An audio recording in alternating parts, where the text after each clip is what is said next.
जहाँ की रीत सदा मैं गीत वहाँ के गाता हूँ। भारत का रहने वाला हूँ, भारत की बात सुनाता हूँ। आई लव सब फंडा है, योगी जी के हाथ में डंडा है। अगर तुमने बोलना है तो बोलो ला इलाहा इल्लल्लाह मुहम्मद रसूलुल्लाह। आई लव मत बोलो। ये क्या है आई लव? ये उपद्र लोग इकट्ठे होकर गलत काम कर रहे हैं, ये सरकार को बदनाम कर रहे हैं। वो त्याग बस की नहीं है, सबने मलाई चाहिए और मलाई मिलेगी नहीं, क्योंकि वोट मिलेंगी नहीं। वोट मिलेंगी बीजेपी ने, चाहे वो बिहार हो, हरियाणा हो, यूपी हो, कुछ भी हो, काम बोलते हैं। कांग्रेस सरकार ने कितने 70 साल राज करा है। कभी भी देश के अंदर ना तो सड़क का विकास होया, ना मुलायम सिंह सरकार में होया जो कि देश का पिताजी है, ठीक है, ना लालू सरकार में होया। हमें नहीं चाहिए कोई, हमें चाहिए वो जो काम देश के हित में करे, देश को मजबूत करे और सबको एकजुट लेके चले। मैं तोकरेजा को मौलाना नहीं मानता, और बता। हाँ, मैं मानता ही नहीं हूँ भाई, मैं तोकरेजा को मौलाना मानता ही नहीं हूँ। बताओ किस एंगल से मौलाना आवे? उनके चक्कर में 5000 लोग तो सड़कों पर आ गए। अरे मैंने अभी तो बहुत देर बात करी है भाई, जो आई लव करा वो मौलाना हो जाएगा? अरे जिसने आई लव कह दिया वो मोहम्मद कहाँ जाने भाई, वो आई लव को पहचाने अंग्रेजों में जाए बस। नमस्कार, मैं आकाश कुमार, स्वागत है आपका हमारे चैनल पर। जिस तरीके से आपने देखा कि बरेली में हिंसा हुई, हमारे साथ कुछ हरियाणा के लोग मिले और बड़े बुजुर्ग हैं। हमने सोचा कि यार हम ना एक बार बड़े बूढ़ों से भी बात करते हैं कि आखिर में जो ये दृश्य आज देख रहे हैं, क्या इन्होंने अपनी जवानी के टाइम पर या अपनी उम्र में भी ये दृश्य देखा, या फिर ये मोदी और योगी जी के चक्कर में ऐसा हो रहा है कि मुसलमानों को परेशान करा जा रहा है और जो दंगे हो रहे हैं उसमें बीजेपी का रोल है। नमस्कार चाचा, नाम क्या होगा आपका? मेरा नाम मोहम्मद सलीम अहमद है जी। क्या लग रहा है कि जो अभी आई लव मोहम्मद के नाम पर जो ये दंगे हो रहे हैं, इसको क्या कहना चाहोगे? आई लव सब फंडा है और योगी जी का उन पर डंडा है। आई लव सब फंडा है, योगी जी के हाथ में डंडा है। अगर तुमने बोलना है तो बोलो ला इलाहा इल्लल्लाह मुहम्मद रसूलुल्लाह। आई लव मत बोलो। ये क्या है आई लव? अरे हम भारतवासी हैं, हम उर्दू के साथ जिंदा हैं। उर्दू हिंदी हमारी संस्कृति है। तो कोई ऐसे शब्द लाते निकाल के तुम लेकर आई लव। अबे तुम अंग्रेज बन गए, तुम लोग, तुम पे अंग्रेजों ने शासन करा तो तुम्हारी रगों में अंग्रेजों खून बन गया। पेवर भारतवर्ष वारस के बनो और अपनी जो तुम्हारे अंदर जमीन मर गया उसको जगाओ और ये लाऊ पाऊ छोड़ो। और भाई हम श्री कृष्ण और श्री प्रभु श्री राम जी ये हमारे वंशज हैं। मैं महेश त्यागी की औलाद हूँ, मेरा नाम मोहम्मद सलीम है। हम त्यागी हैं, लेकिन भाई हम ये नहीं, अंग्रेज़ों को ना हमने कभी माना ना मानेंगे। हम मानते हैं कुरान को, कुरान पे हमारा यकीन है, ईमान है। और जो ऊपर वाला है वो सिर्फ दिल को देखता है, किसके दिल में क्या है वो आई लव को नहीं देखेगा। कोई ईमान वाला आदमी जो सच्चे दिल से चाहता हो वो कह दे मेरे से कि आई लव में दिखता है मुझे खुदा, तो मैं गर्दन कटवा दूंगा अपनी। आई लव में खुदा देख रहे हैं लोग, अरे वाह भाई वाह। लेकिन सर एक बात तो बताइए, अभी जो बरेली में जो यूपी पुलिस ने इलाज करा, इसको क्या कहना चाहोगे आप? यूपी पुलिस ने जो बरेली में जो लाठी बजाई है, ये उपद्र लोग इकट्ठे होकर गलत काम कर रहे हैं, ये सरकार को बदनाम कर रहे हैं। योगी जी ने ऐसा कौन सा काम किया जो किसी मुसलमान को ऐसा करना पड़ रहा है? योगी जी ने सबके लिए काम बराबर करा है भाई। तराजू थामिए, ऐसे थाम रखी है, उनका दरबार लगता है वहाँ नहीं देते। कई हिंदू मुसलमान आप देखते नहीं, कई बार आप देखते हैं कि मुस्लिम बच्चे ठाते हैं, अरे प्यार करते हैं उनको, बुरखे वाली लेडी जाती है उनके दरबार में। तो क्या है ये लोग, ये गलत है सब भाई। अपने देश को चलाओ और अपने देश में कंधे से कंधा मिला कर रखो। अगर तुमने अमेरिका बनना है तो सारे एक मुट्ठी में बंद होकर काम करो। वो कह रहे हैं हमें अमेरिका नहीं बनना, हमें तो अपने मोहम्मद साहब के लिए लड़ाई लड़नी है, जंग लड़नी है। सुनिए, मोहम्मद साहब ने ना कभी जंग लड़ी और ना वो ऐसे उन्होंने काम करे। उन्होंने जंग कैसी लड़ी है? उन्होंने अपना कुर्बान करा है, अपना कुर्बान करा है। उन्होंने जो जंग लड़ने वाले थे उनकी तरफ उनसे माफ़ी मांगी, उनको समझाया और उनको माफ़ करें लोगों को, उन लोगों को जिन लोगों ने उन्हें सताए, मारे पीटे मोहम्मद साहब को। और कभी जो कहीं बैठते थे उसकी लो में ऊपर वाले के अल्लाह की लो में बैठते थे, उनके ऊपर कोई कचरा डाल गया, कुछ भी डाल गए, लेकिन उन्होंने उनको सबको माफ़ करा। भाई सबसे मोटी बात है अग्रवाल साहब कि आज के युग में त्याग नहीं है किसी के बस की। सही बात। वो त्याग जो राम ने करा था, वो त्याग जो भरत ने करा था, एक अपने बाप की बोल के ऊपर छोड़ के जंगल में निकल गए, 14 साल तक वन में रहे। वो त्याग बस की नहीं है। सबने मलाई चाहिए और मलाई मिलेगी नहीं, क्योंकि वोट मिलेंगी नहीं। सही बात। वोट मिलेंगी बीजेपी ने, चाहे वो बिहार हो, हरियाणा हो, यूपी हो, कुछ भी हो, काम बोलते हैं। लेकिन ये कह रहे हैं कि योगी जी के राज में तो मुसलमानों को सताया जा रहा है। प्रीत जहाँ की रीत सदा, मैं गीत वहाँ के गाता हूँ।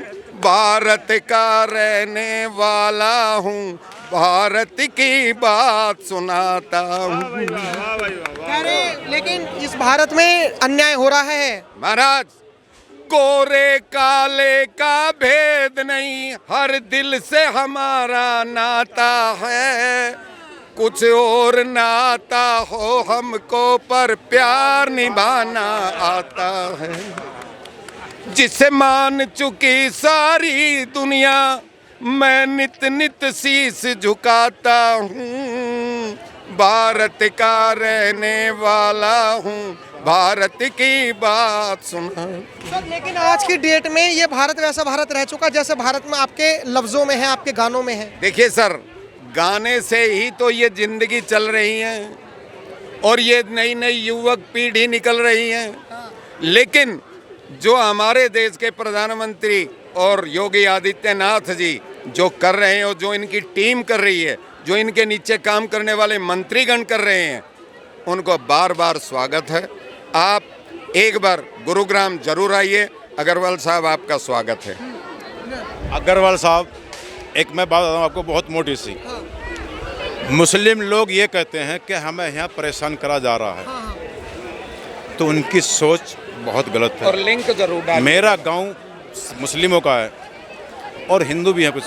अब चलो महाराज। और हमने इतिहास देखा है, मुसलमान को सुनिए, दुनिया में जो जगह भारत में मिलती है रहने के लिए, दुनिया में कहीं नहीं मिलती। आपका नाम क्या था सर? मेरा नाम मोहम्मद सलीम है। मोहम्मद सलीम जी, आपकी उम्र है, आपने तजुर्बा है, आपको अनुभव है जिंदगी का। आखिर में आप नई युवा पीढ़ी की मुसलमानों को कैसे समझाओगे कि तुम्हें भारत में बहुत खुश तरीके से रहा जा रहा है? उनको पढ़ना लिखना चाहिए। हाँ? पढ़ना लिखना चाहिए। और पढ़ाई लिखाई, एक हाथ में पुस्तक, एक हाथ में कुरान। अपनी गीता भी पढ़ें, कुरान भी पढ़ें। और मैं आपको एक मोटी सी बात बता देता हूँ, जो मेरी अपनी ओपिनियन है।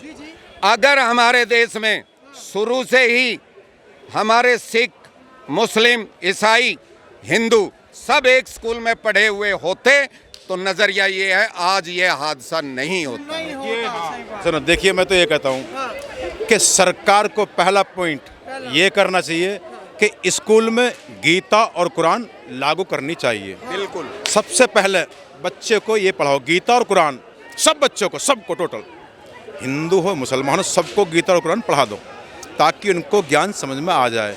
किसी के हित में, मतलब किसी के लिए बुरा ना सोचे। भी पहले धर्म है, धर्म के रास्ते पे चलेगा आदमी तो तरक्की करेगा, और अच्छाई बुराई को पहचान लेगा तो सही काम करेगा। जिसको ज्ञान अच्छाई बुराई का नहीं होगा, इंग्लिश तोड़ते हैं लोग। इंग्लिश में ज्ञान नहीं है, मतलब इंग्लिश में संस्कार नहीं है, इंग्लिश में इज्जत नहीं है। इज्जत किस में? गीता और कुरान में। तो पहले हम भारतवासी हैं, गीता कुरान पढ़ो, ताकि हम अपने बड़े को, अपने बुजुर्ग को उसकी इज्जत कर सकें, उसको समझ सकें। पहला काम ये है। तो आपको लगता है फिर पत्थरबाजी ऐसे बंद हो जाएगी, जैसे सर ने कहा कि हर किसी को तालीम, अच्छी तालीम दी जाए? हाँ, ये तो है भाई। अच्छी तालीम दी जाएगी तो करप्शनबाजी खत्म हो जाएगा। हाँ। लेकिन कह रहे योगी जी के राज में बताओ भेदभाव इतना, योगी बहुत भेदभाव नहीं है। ऐसा है, कांग्रेस सरकार ने कितने 70 साल राज करा है। कभी भी देश के अंदर ना तो सड़क का विकास होया, ना मुलायम सिंह सरकार में होया जो अखिलेश का पिताजी है, ठीक है, ना लालू सरकार में होया। आज इतना बड़ा प्रोजेक्ट इंडिया के अंदर, पूरा इंडिया के अंदर प्रोजेक्ट बन चुका है। ये सब अटल बिहारी वाजपेयी की देन है, और उनका सपना मोदी जी ने और योगी जी ने पूरा करा है। अटल मोदी जी ने सपना पूरा करा अटल जी का। ठीक है भाई ब्रदर। ओके धन्यवाद। अभी हम और भी लोगों से बात करो। हाँ मैं जो बोलिए। कह के जा रहा हूँ, आप आइए जरूर एक बार। बिल्कुल आएंगे सर। कहाँ पे आना है अभी ये बता दीजिए गुरुग्राम हीरो होंडा चौक। सर। लेकिन मेरे को एक चीज तो बताइए, अभी आपने जो बातें रखी ये तो लोग कहेंगे कि आप तो बीजेपी वाले हो इसलिए आप ऐसी बातें अरे बोल रहे हैं। कौन कहता हम बीजेपी वाले कैसे? अरे हम आम आदमी है भाई। अरे हम आम आदमी है, अपने काम करने वाले, वेल्डिंग काम करते हैं हम। ये हमें किसी सरकार से कोई मतलब नहीं है। नहीं है। नहीं, हमें सरकार से किसी से मतलब नहीं है, हमें उससे मतलब जो काम अच्छा करता है। हाँ जी, हमें नहीं चाहिए कोई, हमें चाहिए वो जो काम देश के हित में करे, देश को मजबूत करे और सबको एकजुट लेके चले। सर मेरे को एक लाइन और बता दीजिए हमारे युवाओं को कि जो मौलाना दंगे करवा रहे हैं, मतलब लाइक कि मौलाना तौकीर रजा का आपने बयान देखा होगा कि मुसलमान हमारी मुट्ठी में, मुसलमान इतने कमजोर हो गए कि किसी की मुट्ठी में। मौलाना नहीं मानता यार, हट। मैं तौकीर रजा को मौलाना नहीं मानता। और बता। हाँ, मैं मानता ही नहीं हूँ भाई, मैं तौकीर रजा को मौलाना मानता ही नहीं हूँ। बताओ किस एंगल से मौलाना आवे? उनके चक्कर में 5000 लोग तो सड़कों पर आ गए। अरे मैंने अभी तो बहुत देर बात करी है भाई, जो आई लव करा वो मौलाना हो जाएगा। अरे जिसने आई लव कह दिया वो मोहम्मद को कहाँ जाने भाई, वो आई लव को पहचाने अंग्रेजों में जाए। बस आओ महाराज जी। चलिए सर मेरे को एक चीज़ बताइए कि जो बरेली में जो पूरे देश में हो रहा है, इसको लेकर क्या कहोगे जो बरेली में हुआ? ये एक नौटंकी हो रही है, जानबूझ के किया जा रहा है और विक्टिम कार्ड खेलने का एक प्रयास है मौलानाओं का। अब देखिए परमिशन जब नहीं मिला, आई लव मोहम्मद एक तो अचानक से ऐसे कैसे आ गई, और दूसरा कि परमिशन जब नहीं मिला तो क्यों आए रोड पे, और तीसरी बात कि जब रोड पे आए भी तो पत्थरबाजी क्यों करी। तो ये सब मतलब झगड़ा फसाद जो फैलाने का ये है चल रहा है, और कुछ है नहीं इसमें डिटेल में। नमस्कार सर, नाम क्या होगा आपका? डॉक्टर विक्रम चौरसिंह। क्या लग रहा है जिस तरीके से अभी देश में कुछ कम्युनल राइट्स हो रहे हैं, उसको आई लव मोहम्मद को लेकर, उसके लिए आप क्या कहना चाहेंगे? देखिए मैं हमेशा राष्ट्र और मानवता सर्वोपरि की बात करता हूँ, मतलब nation and humanity is always above. तो बातें होती है लोकतंत्र में अपने अधिकारों की, तो सभी को ध्यान रहता है कि आर्टिकल 14 to 18 हमारा राइट्स है। जैसे ही ड्यूटीज़ की बात होती है आर्टिकल 51 की, तो अक्सर पढ़े लिखे लोग इंटेलेक्चुअल नज़ारत हो जाते हैं। तो लोकतंत्र में हम अपने अधिकारों के साथ साथ दायित्वों और कर्तव्यों को, जवाबदेही को भी समझे। तो आज कहीं ना कहीं भारत पर जिस तरीके से पूरे विश्व का नज़र है, नो डाउट, लेकिन इसके साथ साथ कुछ मानसिक विक्षिप्त टाइप के लोग जो हैं वो इस कहते हैं 2047 का एक हमारा ढांचा है डेवलप्ड इंडिया की। तो मेरा भी एक सपना है विश्व गुरु भारत को बनाने के लिए और डेवलप्ड कंट्री बनाने के लिए। तो आखिर में डेवलप्ड कंट्री बनेगा कैसे? तो एग्जैक्टली जब तक हम पार्टिकुलर अपने युवा पर काम नहीं करेंगे, मैं एक युवा हूं तो इस पे बोल रहा हूं। अब आपने जो सवाल था उसका जवाब इनडायरेक्टली है, समझने वाले आपके चैनल के जितने भी व्यूअर वो समझेंगे। तो किसी भी राष्ट्र के निर्माण में युवाओं की प्रमुख भूमिका होती है, और युवा हमारे देश का रीढ़ है, हड्डी है। तो हर युवा के हाथ में काम होगा, धंधा होगा, तो हमारा देश अपने आप विकसित हो जाएगा, डेवलप्ड हो जाएगा। अब जो ट्रेन है वो राइट अपने प्लेटफॉर्म पर, ट्रैक पर चलती है, और इस लेन पर चलेगी तो एक्सीडेंट हो जाएगा। इसमें बसें चल सकती है, इसमें ट्रेन नहीं चल सकती है ना। तो वैसे ही राइट डायरेक्शन, राइट ट्रैक जब हम हर युवा को, हर व्यक्ति को मिलेगा तो हमारा देश डेवलप्ड कंट्री बन जाएगा। अब एक पर काम होना चाहिए, बिल्कुल होना चाहिए। जिस तरीके से अनएम्प्लॉयमेंट है, आज युवा आए दिन सुसाइड तक कर रहा है। बातें होती है इंटीग्रिटी की, जब इंटीग्रिटी की है तो देश के प्रधानमंत्री जी से आह्वान करेगा ये कि युवा ये कर रहा है कि प्रधानमंत्री जी युवाओं पर भी ध्यान दे दीजिए। सिर्फ राजनीतिक मोहरा युवा बनकर ना रह जाए कि जब चुनावी दंगल बजती है, बिगुल बजती है, तो आपको याद आ जाता है युवा। तो हम देश के सभी नागरिकों से भी आह्वान करते हैं कि इस देश को विकसित बनाने में अपनी पूरा योगदान दो। लेकिन देश में हमारे बैठे हुए जितने भी हमारे, जिसको बोलते हैं कि देश के हमारे भाग्य विधाता लोग, वो लोग युवाओं पर काम करना शुरू करें, और युवा, महिला, किसान, बुजुर्ग पर, इस देश के जनता पर करने की ज़रूरत है। नो डाउट बहुत अच्छे काम हुए हैं, मैं ऐसा नहीं कर रहा हूँ, काम बहुत अच्छे हुए, लेकिन स्पेशली जब बात होती है युवाओं की, इस देश के जीडीपी को बढ़ाने के लिए, इस देश के सच में जो हमारा इस देश का भाग्य विधाता जो लोग बैठे हुए हैं, इस चाहते हैं कि देश के को विश्व गुरु बनाना, 2047 तक डेवलप्ड कंट्री बनाना, तो हमें युवाओं पर काम करने की ज़रूरत है। युवाओं पर काम करने की जरूरत है। फिलहाल आप क्या राय रखते हैं कमेंट बॉक्स में बताइए। देखते रहे भैया जी का जब। धन्यवाद, जय हिंद।